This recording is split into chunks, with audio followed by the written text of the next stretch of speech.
Welcome to Guerra Guerra again. We are here wanting you to chime in and Bridging the Gap. Yes, had to think of the name there. Bridging the Gap. And today we're actually diving into one of our case studies from our financial mastery course.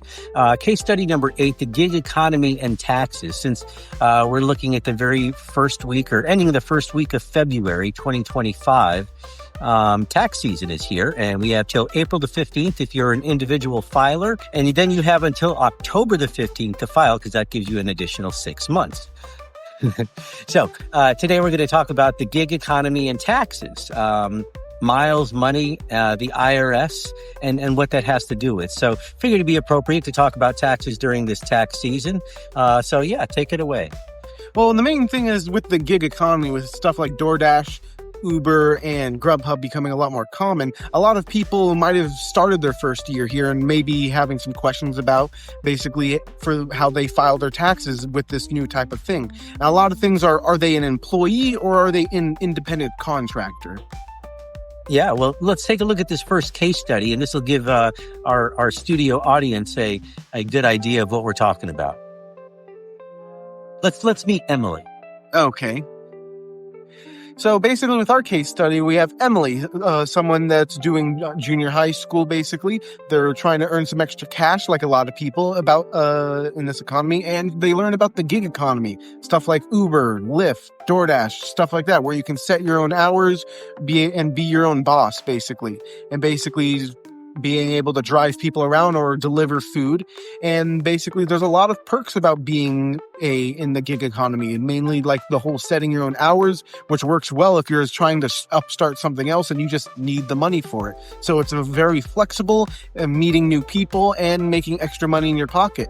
But when tax season approaches, people like Emily will start to worry, as some people, maybe if you're just getting out of high school or something, you've never filed your taxes before. So it's a lot to question, especially if you're starting in the gig economy as your first job for this. And there's a lot of obligations you may not know of as an independent contractor. But that leads me to my first question. For DoorDash and Uber, are you considered an employee or an independent contractor? All right, for those particular ones, and probably most of the others, unless, of course, you're working with a Walmart that has this type of service, you are an independent contractor. And at the end of the year, you're going to receive a 1099 as opposed to a W-2 form that you would be filling out, where means taxes have been taken out for you, whereas the independent contractor, no taxes have been taken out for you. So when you get a 1099, you have to basically consider all the expenses and all the labor and things you had to buy in order to make that income. And those are the things you'll get to deduct off of your income as an independent contractor. So yeah, I like the title of that. The Road to Rideshare Riches and Tax Season. So this 1099, that's something that is for independent contractors. And you say that you have to deduct your own taxes out of it? Well, basically, the taxes aren't taken out. So after you get all of your information, you gather all of your income, and then you're going to gather all of the expenses that it took to get there. And then that's what you're going to utilize on the tax form. And typically you're going to use a 1040 tax form. In this case, you're probably not going to use a 1040S, which is simple if you were an employee. If you're an independent contractor, it's going to be a more complex one. And you'll have some more schedules on there, which will help deduct that income so you don't have to pay taxes on it, because you haven't paid taxes on it right now. And that's how a lot of people who are employees, they have money taken out during the year, every paycheck. And at the end of the year, if they've overpaid, that's how they get money back. Okay, so with this independent contractor work, it's a lot more difficult to file your taxes because it's not all done for you like you would for a normal employee who does a W-2, was it? Yeah, definitely. So it is much more complex. Just as a quick comparison with our new decentralized finance, as they call it, or DeFi, it is basically owning your own money as opposed to the bank holding your money. And that's basically a slang term they've called no keys, no crypto, which means if you don't own the keys to your wallet, you don't own that money. It's held in custodial. And that's kind of what this is, just a quick custodial comparison of how basically the IRS has already taken money out for you through your employer, money out for you through your employer, and the employer has either paid, things like health insurance and other things like that. Whereas the independent contractor, you're all alone. You got to get your own health insurance. You got to get your own kind of stuff like that. So it does get very complex. All right. So as an independent contractor, what taxes do you need to pay that like a W-2 doesn't have to or is already done for a W-2? Well, I wouldn't pay any taxes up front unless, of course, you're making a six-figure income. When I was working with brokers and insurance agents who were 1099 employees and they knew they were going to be making $100,000 a year, they would take a percentage because in that tax bracket, you're in a 28, a 30, a 32% tax bracket. So they would take that percentage out on a quarterly basis and pay the IRS. So they would pay taxes prematurely by the end of the year. So they didn't have a big tax burden at the end of the year. Okay. So that's for the broker side of things. Well, it's anybody making, probably into the 75 to 100,000, maybe around there during this time and age. Would W-2 employees do something similar? No, because the taxes are already taken out. Okay, got it. So what about for like the gig economy? What about like a self-employment tax or something like that? Would this be considered self-employment? That's exactly what it's called. And right on the 1040 form, you're going to see self-employment tax. And most of the time, none of you are doing it on paper anymore, so there's no long math to do. The program you use, whether it's H&R Block or TurboTax or do it free right on the government's website, it's going to calculate that information. So if you let them know you're a 1099, here's how much you made, it's going to tell you how much tax you're going to have to pay. And then it's going to be your obligation to reduce that amount by the expenses you've incurred to accumulate that income. Okay.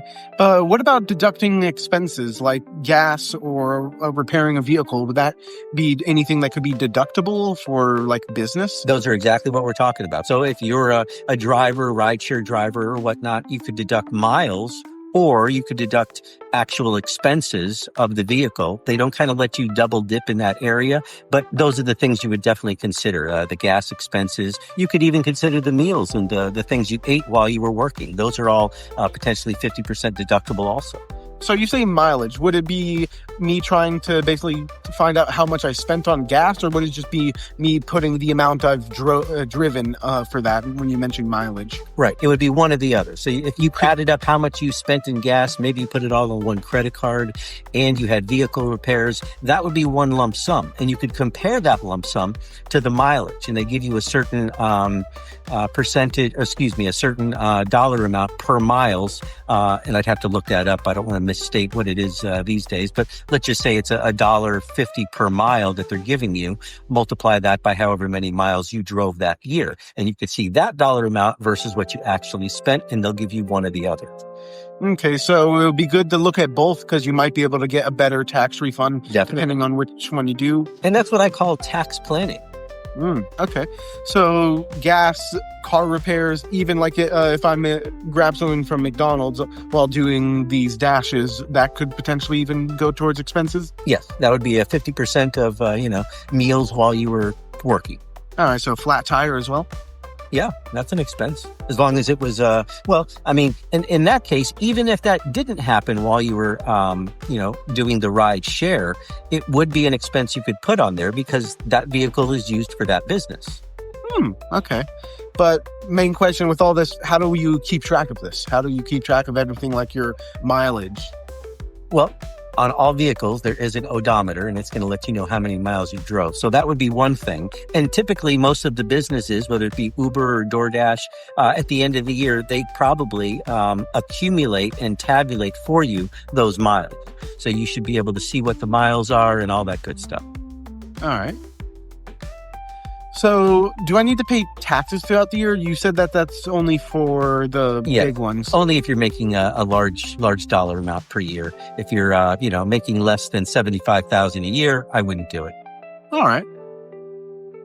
I think that really answers all my questions I currently have for like the DoorDash, because I know I started, last year, but and everything. So it's interesting to try to figure it out. And it's definitely good to have all your information for this. Yeah, and unfortunately, I haven't found that the Liberty or the A-Tax or those services people really understand this particular amount.